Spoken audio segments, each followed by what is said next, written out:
pertama adalah perkenalkan, nama saya Sofyan. Sofyan. Ya. Pertanyaannya adalah, mungkin kita sebagai seorang penceramah juga melakukan introspeksi. Iya. Kenapa kemudian ceramah-ceramah Ustadz Gus Nur ditolak oleh orang? Iya. Atau ditolak oleh pengurus seperti itu. Nah, jadi sebagai seorang penceramah mungkin juga harus melakukan introspeksi. Kenapa ada resistensi di tengah-tengah masyarakat? Itu yang pertama. Yang kedua, subhat yang ada di masyarakat itu adalah sebagian masyarakat merasa ngeri dengan ceramah-ceramah Gus Nur yang isinya menurut sebagian orang itu kan mengumbarkan aib. Iya. Yang sebagian orang menyerang orang lain seperti itu. Sehingga apakah pantas ceramah-ceramah itu disampaikan seperti itu? Isinya kemudian ya katakanlah secara tegas ya isinya seperti itu. Ya, itu yang ada di tengah masyarakat, sehingga ada sebagian pengurus ketika ditawarkan kepada pengurus itu mereka menolak. Karena ini bahaya ini buat kita pengurus nanti. Siap. Itu yang pertama. Yang kedua, kalau saya dengar ceramah Gus ini kan sangat keras terhadap rezim.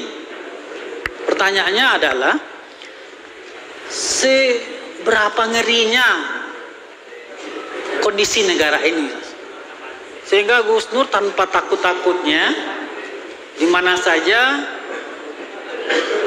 ganti presiden, sehingga masyarakat kalau kita di daerah sepertinya biasa-biasa saja. Ini Solo ini aman-aman aja, nggak ada masalah, semuanya aman, gaji lancar, masyarakat tenang-tenang saja. Kita yang di daerah, tentu pandangan kita di daerah tentu berbeda dengan kondisi yang sebenarnya yang menurut pandangan Ustadz Gus Nur.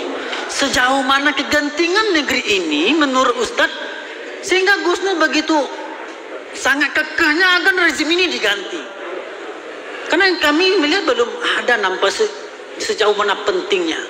Ini yang ingin pencerahan yang kami ingin dapatkan itu Ustaz. Sejauh mana gentingnya negeri ini, bahayanya negeri ini, sehingga jamaah tahu. Itu Ustaz. Terima kasih. Ya. Assalamualaikum warahmatullahi wabarakatuh. Tapi kita bukan cekung ya. Tapi Mas, perhatikan Ustaz ya. Tidak ada satupun masjid yang nolak saya. Tidak ada satupun ormas yang nolak saya. Tidak ada satupun tokoh adat yang nolak saya. Tidak ada satupun tokoh kesultanan yang nolak saya. Tidak ada satu takmir masjid yang nolak saya. 3 masjid yang menggagalkan itu bukan menolak saya, tapi diintimidasi. Beda itu. Beda. Beda ya. Antara menolak, Gus Nur mau ceramah di masjid boleh enggak? Oh enggak boleh, haram. Itu beda. Ini sudah nerima, sudah bikin banner, sudah bikin spanduk. Artinya pihak masjid nerima. Tapi kenapa bisa gagal? Karena diintervensi. Saya pernah dengar Masjid Jogokarian, Jogja. Masjid Jogokarian ngundang saya. Didatangi Intel, didatangi Banser, didatangi Ansor. Tolong ganti Gus Nur, ganti Gus Nur. Oh macam-macam intim, siang malam didatangi Intel. Tapi Masjid Jogokarian adalah masjid yang punya kedaulatan. Ini masjid dibangun pakai uang umat, pakai keringat umat, bukan pakai uang rezim. Apa jelek buruknya tergantung ini. Kamu orang luar nggak boleh intervensi di masjid ini. Ya sudah kalau gitu ganti. Enggak, tetap Gus Nur. Ya sudah kalau gitu Gus Nur datang tapi jangan ceramah, duduk saja. Enggak, Gus Nur diundang untuk ceramah. Itu namanya takmir yang punya kedaulatan, yang tidak bisa diintervensi oleh apapun. Dan akhirnya saya ceramah sukses di Jogokarian. Kedua, ada masjid di Jalan Gatot Subroto Jogja, Jakarta. Aduh, masjid apa itu? Masjid apa itu? masjid BUMN pokoknya ngundang saya, 3 bulan ngorder saya, kurang 1 minggu baru digagalkan. Kenapa digagalkan? Perintah atasan. Kenapa? Ternyata diintimidasi sama rezim. Perhatikan, tidak ada satu masjid pun yang nolak saya. Tunjukkan mana masjidnya. Tunjukkan masyarakat mana nolak saya. Di mana kita yang di demo sama NU itu? Solo. Jamaahnya meludak sampai keluar. Artinya apa? Artinya saya nggak pernah ada masalah dengan jamaah. Hati nurani nggak bisa dibohongi. Kalau memang ceramah saya salah, pasti ada yang komplain jamaahnya itu. Meludak. Ternyata tiba-tiba ada segerombolan Ansor, Banser atau Pagar Nusa itu demo di depan, bikin kerusuhan. Yang nolak bukan masyarakatnya, yang nolak bukan jamaahnya, yang bikin kisruh orang luar. Tolong dicatat itu.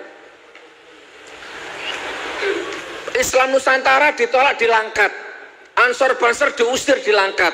Saya diterima dengan tangan terbuka dengan Kesultanan Langkat, dengan Tengku Zulkarnain. Sampai kula ahli aku. Tengku Chandra, keluarga kesultanan. Jadi Mas, bedakan Mas. Bedakan, ini caranya melihat dari sudut kamera yang pas. Tidak ada masjid yang nolak saya. Tapi masjid diintimidasi baru ada. Nah, yang kedua Mas, Gus Nur sebagai ustadz harusnya introspeksi. Ya, kenapa ceramahnya ditolak? Dan segawat apa sih negara ini?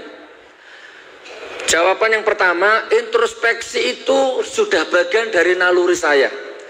Introspeksi itu sudah bagian dari spontanitas ilmu saya. Dalam renung, di mobil, di pesawat, di kamar, ada momen-momen tertentu saya merenung.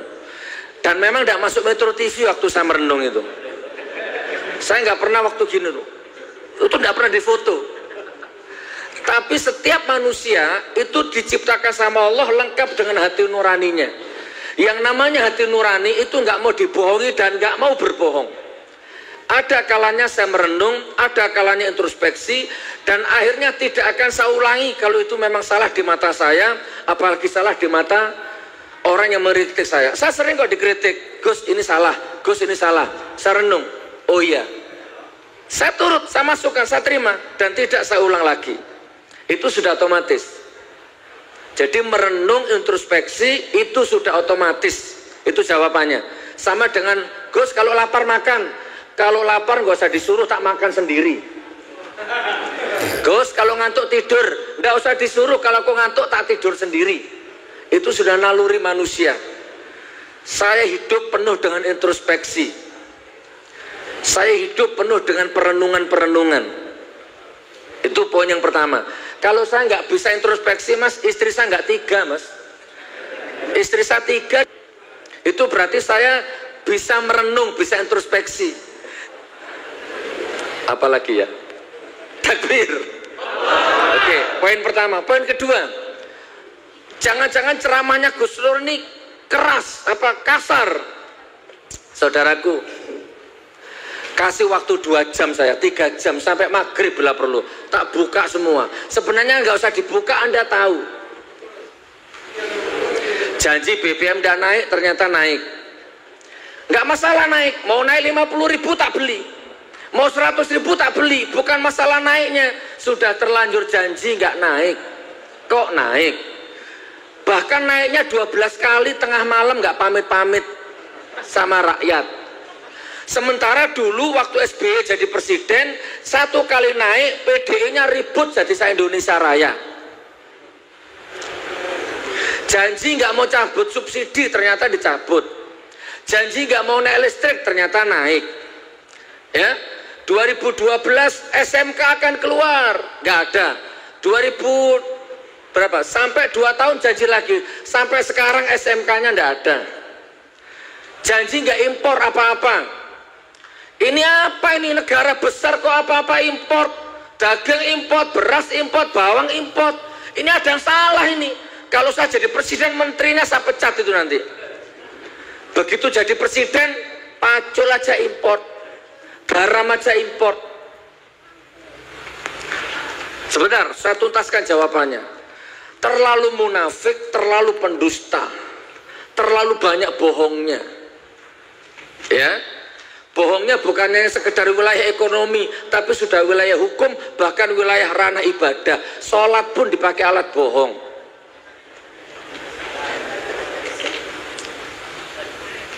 Nah, saudaraku, jawaban yang terakhir ini yang paling inti nih. Saya nggak main-main loh mas, setiap ceramah pakai Quran itu nggak main-main loh itu. Berarti saya sudah ngukur mana kata-kataku yang akan menjadi azab untuk diriku ini. Jangan-jangan itu nggak main-main saya berani pakai Al-Quran itu. Itu sudah melewati perenungan-perenungan yang dalam. Salah satunya bisa nolak semua tawaran uang itu kan karena hasil perenungan itu, hasil introspeksi. Nah, Gus, tolong sampaikan kepada masyarakat, segawat apa sih? Buktinya di sini aman-aman saja. Coba saya tanya, ya bener aman, tapi kan agama tidak aman. Saya kalau astagfirullahaladzim. Mas, satu ya, tenaga kerja Cina jutaan masuk ke Indonesia, sementara pribumi cari pekerjaan susah. Dulu janjinya akan menciptakan 10 juta lapangan pekerjaan. Orang pribumi bikin cari pekerjaan susah, yang gampang malah orang Cina yang masuk. Tahun 81 Pak Harto bikin program transmigrasi. Orang-orang Jawa yang tidak punya kerjaan dikasih lahan di Sumatera sana. Sekarang kaya-kaya semua itu orang-orang transmigrasi itu. Tahun 2015 sampai 2000 sekarang ini Pak Jokowi bikin program transmigrasi, orang Tiongkok pindah ke Indonesia. Pertama ya, yang kedua, orang pribumi mas bikin KTP 1 tahun nggak selesai-selesai. Sementara orang Cina baru masuk Indonesia 2 hari sudah punya KTP, sudah punya nomor rekening. Ini pengkhianatan negara mas. Ini mengancam kedaulatan rakyat. Yang ngomong bukan saya, Rocky Gerung ngomong, Kiflan Zen ngomong, siapa lagi? Tokoh-tokoh militer ngomong.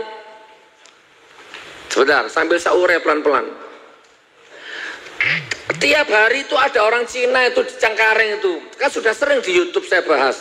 Saya punya jamaah itu orang imigrasi, saya punya jamaah orang pajak, saya punya jamaah orang polisi. Mas, di Polri, di Polres, di Polsek, nggak semuanya hormat sama Tito mas. Di depan Tito hormat, tapi di belakangnya Tito, yes Cak Nur, mantap. Gitu di belakangnya Pak Tito itu. Bahkan di imigrasi itu ini saksinya ini kemarin itu di Cengkareng, tiba-tiba saya didatangi orang-orang Angkasa Pura pakai seragam, peluk saya, Gus, titip negoro, titip negoro. Saya anak buahnya Ngabalin, tapi saya muak lihat wajahnya Ngabalin. Mas, ada bara yang tidak kelihatan oleh mata, bahwa negara ini sangat-sangat rancu, sangat-sangat bahaya. Mas, main-main ke Morowali mas. Di Morowali itu ada satu daerah itu 90 bahkan 100% Cina. Orang Jawa, orang asli Morowali gak bisa masuk ke sana. Dulu Singapura itu 100% Melayu, 100% Muslim Singapura itu. Filipina itu dulu 100% Muslim. Sekarang Muslimnya ndak ada, ganti Cina. Indonesia akan seperti itu. Mas datang ke Pantai Indah Kapuk mas. Datang silahkan sana ke Jakarta, namanya Pantai Indah Kapuk atau BSD mas, tanya silahkan. Mall-mall menjulang tinggi, sekolahan orang Cina tuh wah, tidak ada satupun orang pribumi di sana. Ada sekolahnya Cina itu selapangan sepak bola itu. Kira-kira 500 meter dari sekolahan itu ada sekolahan pribumi yang memprihatinkan kondisinya. Mataku melihat sendiri. Demi Allah, yang jadi satpamnya orang-orang pribumi. Kasih waktu 1 hari saya untuk bahas ini. Sangat terancam mas ya. Nggak apa-apa di sini, kalau Anda bilang di sini aman-aman saja, nggak apa-apa. Syukur, alhamdulillah. Masalahnya yang jadi barometer pusat perekonomian peradaban Indonesia itu bukan sini, tapi Jakarta. Jadi kalau mau lihat Indonesia aman apa enggak, jangan di sini jadi tolok ukurnya, tapi Jakarta. Kalau di sini aman, tidak ada apa-apa. Tapi kalau diteruskan, cabai mahal, lombok mahal, beras mahal, nangis juga ibu-ibu itu akhirnya.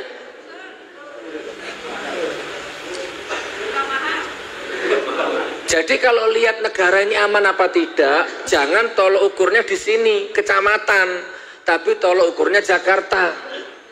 Ibarat catur, pengendalinya ada di sana semua. Hud, Mas, saya ngomong ya, perhatikan. Kalau ada bayi lahir, procot, langsung dapat rumah. Itu berarti Anda sedang berada di Qatar. Di Qatar itu kalau ada bayi lahir langsung dikasih rumah sama pemerintahnya. Lahir procot, langsung orang tuanya dikasih tunjangan 80% dari gajinya. Itu berarti Anda sedang berada di Swedia. Di Swedia itu kalau ada bayi lahir, orang tuanya langsung dikasih 80% tunjangan naik itu. Ada bayi lahir, procot, langsung dikasih tunjangan, semuanya difasilitas, semua rumah sakit, obat, macam-macam, semua dipenuhi. Itu berarti Anda sedang berada di Saudi Arabia. Ada bayi lahir, procot, langsung dikasih susu. Mulai dari bayi sampai selesai masa susunya, dikuliahkan sampai sarjana. Berarti Anda sedang berada di Brunei Darussalam. Ada bayi lahir, procot, langsung dapat utang 13 juta. Berarti Anda berada di mana?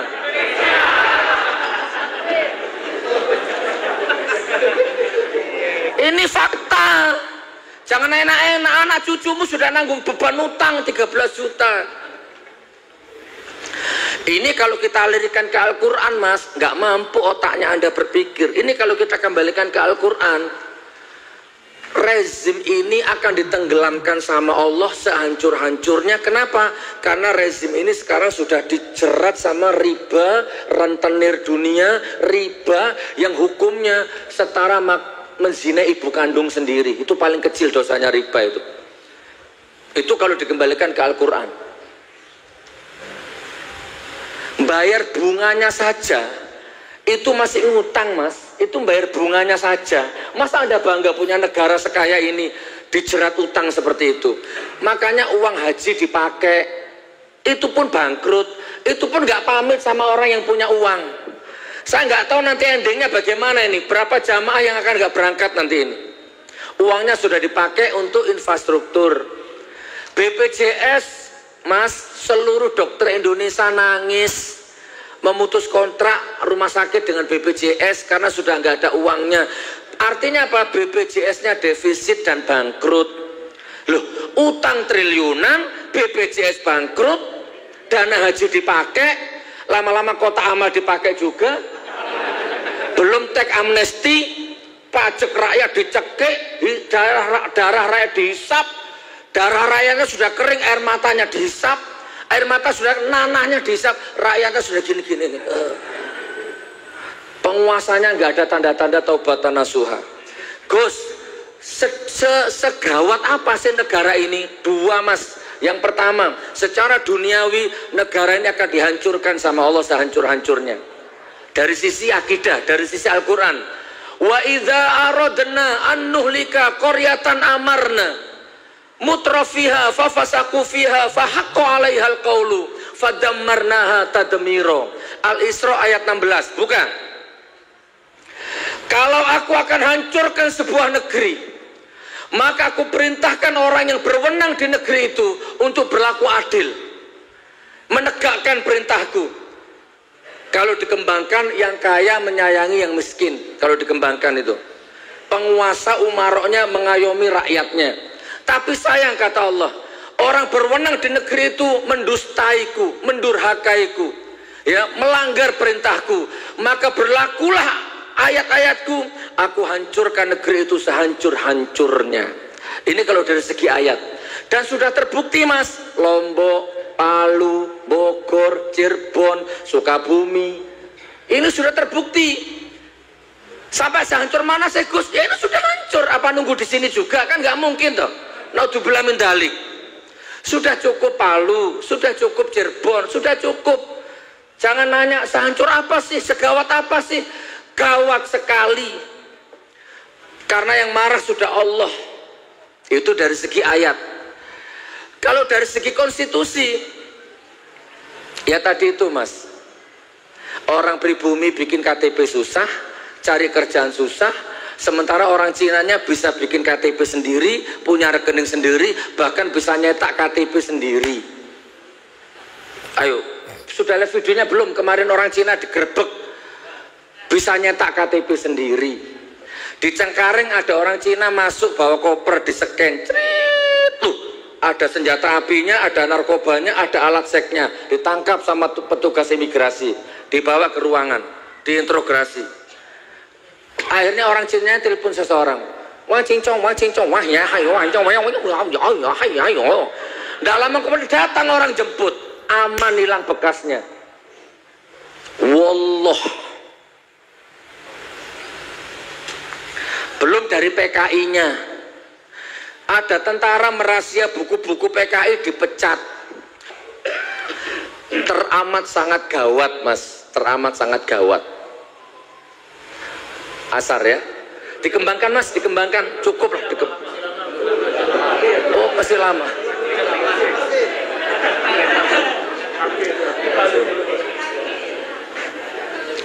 Lima menit lagi. Apa 5 menit lagi? Makan? Nanti enggak.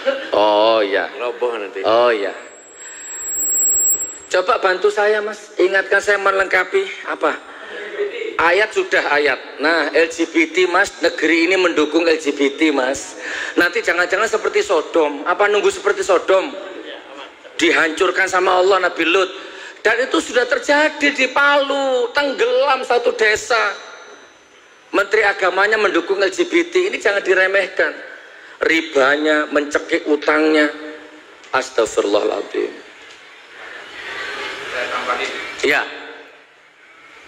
Mungkin saudara kita sini banyak yang nggak tahu. Iya. Bahwa di Maluku Kota itu sudah ada kampung Cina di Pakistan. Astagfirullah. Bukan di pikiran yang diatur oleh masyarakat. Ya. Ya. Kerja tambang. Ya.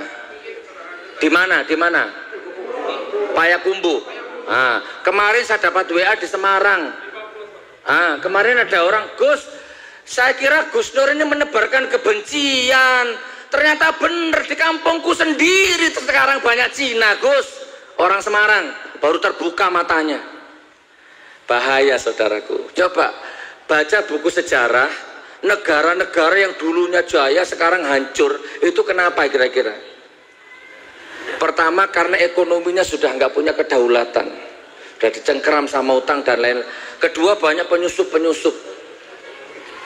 Ya sudah, intinya dikembangkanlah ya. Makanya jangan nonton Metro TV. Ini paling kecil ini paling gampang ini. Kok baik-baik saja? Makanya matikan Metro TV-nya. Karena semua TV itu milik rezim. Anda nggak akan melihat jeleknya rezim kalau di TV, nggak ada. Saya bangun 100 masjid nggak diliput TV. Begitu jadi tersangka, semua TV ngeliput. Gus Nur tersangka, Gus Nur tersangka. Loh, waktu saya meresmikan masjid itu kemana TV-nya? 13 juta orang kumpul di Monas 212, mana TV-nya? Anies Baswedan cuma gini, dipanggil Bawaslu. Sementara Luhut Binsar Panjaitan begini kok nggak ngapa-ngapain. Banyak gubernur pendukung Projo gini kok nggak masalah. Teramat dolim rezim ini. Bukan hanya Anda yang dibohongi, Allah dibohongi, alam dibohongi, malaikat dibohongi, apalagi Anda. Jadi jangan nunggu di sini aman, terus mau nunggu likuifaksi di sini, ya ndak usah. cukup Palu lah yang menanggung bebannya, cukup Lombok lah. Takbir. Lapar saya.